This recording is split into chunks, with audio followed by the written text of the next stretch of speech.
Pablo, wag. Check sa pangalip, check ang hair ko. All day long, lasting pa mo. Check sa pangalip, check ang hair ko. All the way, under that na ako. Check na check, pamong pamalip. Check na check, pamong pamalip. Anywhere I go, pansin na pansin. Basta all malip natural hair ko. Check na check.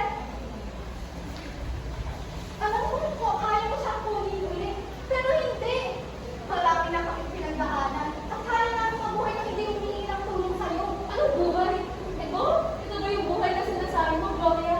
Pagpapakamatay ang tawag dito. Unti-unti pagpapakamatay. Pablo, tama na. Hindi ka na dapat naparito. Bago na ako magaling sa'yo. At nakikita pala kayo.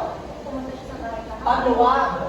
Sabi niya, babalik siya ngayong hapon. Pero hindi na siya nagpapalala. Hindi na dapat malaman ko. Okay lang yan, Mario. Sabihin mo sa kanya yung sinabi mo sa akin na ayaw mo na mamuhay sa paraan na gusto niya. Sabihin mo, kailangan niyang malaman. Mario, ito ba? Sinasabi mo ibang trabaho? Gloria, ikaw ang dapat umintindi sa akin.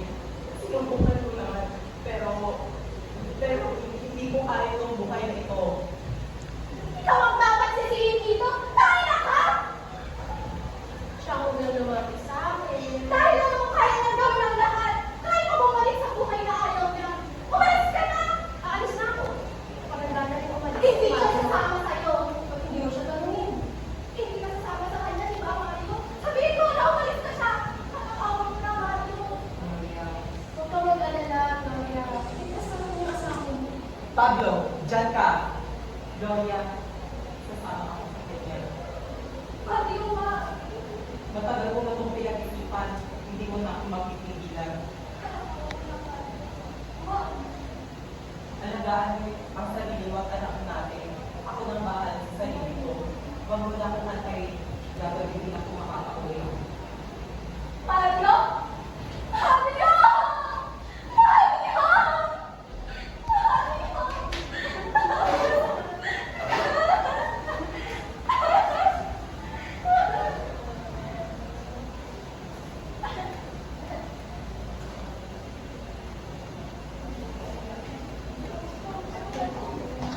Sito.